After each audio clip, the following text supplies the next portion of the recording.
say your last name, handsome? Gomes, Eric Gomes. There we go. First and foremost, I want to go ahead and thank everyone who came out here to chill with me.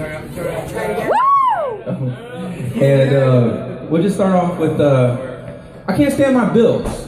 I mean, my bills are kicking my ass.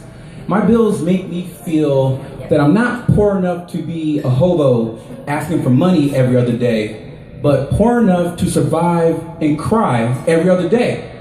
Like, it's my own poor purgatory. And it sucks. And that's why I have a rule in my house right now. You can't use 2 utilities at the same time. Now the thing is, my girl doesn't get that. She has a tough time. I'll come home and I'll hear her in the shower, and the first thing I'll do is I'll run in and I'll bust down the door and I'll be like, turn off this goddamn light. You can't be running water and electricity at the same time. Oh, you don't like taking a shower in the dark? Here. Use these road flares I got from the construction site the other night.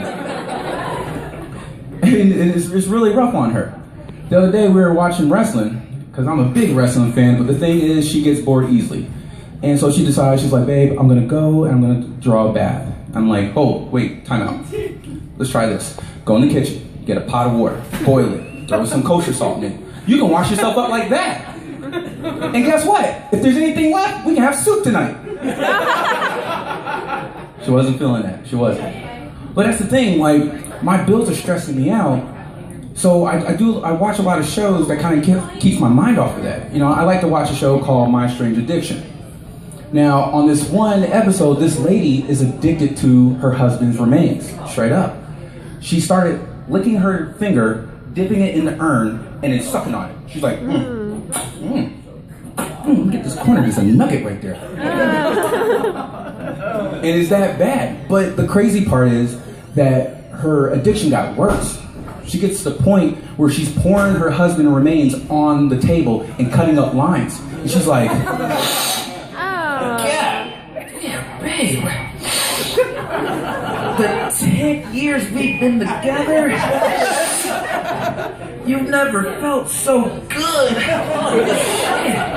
I need more. And it was rough on that lady, but as I'm watching this, I start to realize I have a friend who has a strange addiction too. His strange addiction is karaoke, and that will ruin your life. Seriously. Like my friend would have a bunch of spots to go to every day of the week. And I started going out there, and I noticed like he would have these mental breakdowns. Like he'll run up on the stage and be like, oh, introducing so-and-so. He'd come up, who's ready to rock? You ready to rock? I'm ready to rock. I'm ready to bebop and rock steady. Come on. Wait, is it my turn? Their turn? Whose turn? Look, I just want to sing. I just want to sing. I just want to sing. I just want to sing. God. At that point, we knew he needed help. So we take him home, and we said, look, man, you're going on a 48-hour watch. You get no karaoke. Stay in that room. He's in the room, and just like every addict that's going through withdrawal, like they're always like, there's some kind of symptom. His symptoms, he somehow turned it into a song, and we were trying to figure out the song. That's how bad we were. We're like, oh, I think I know this one. And so he's in my room. He's like, I'm so hot. I'm so cold. I'm so hot. So cold, oh God. I'm too hot to handle. Too cold to hold. You call the Ghostbusters and we're in control. Bobby Brown in the background? No.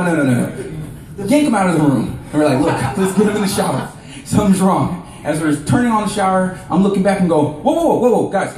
I have a rule in my house. I can't have 2 utilities on at the same time. So we turn off this light, and I got these road flares, don't worry. Got them from the construction site.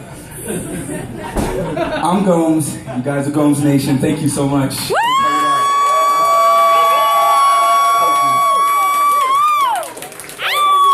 we get more? Sure. Only like 3 minutes, man. These guys, more of that. That's awesome. We're going encore. Car ride. Now give us some bad jokes. So, you know you got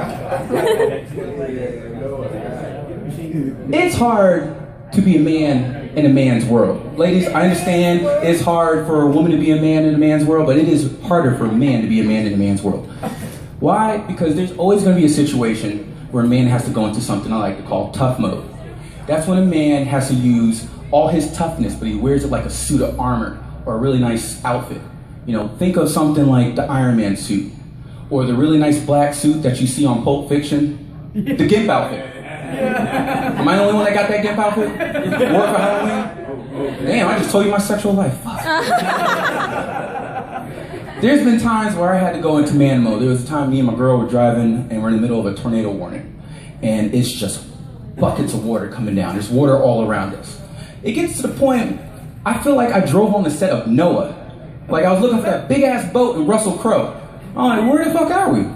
I look over to the side and I see my girl and she's looking worried. This is when I go into man mode. I'm driving, take my eyes off the road. I'm like, babe.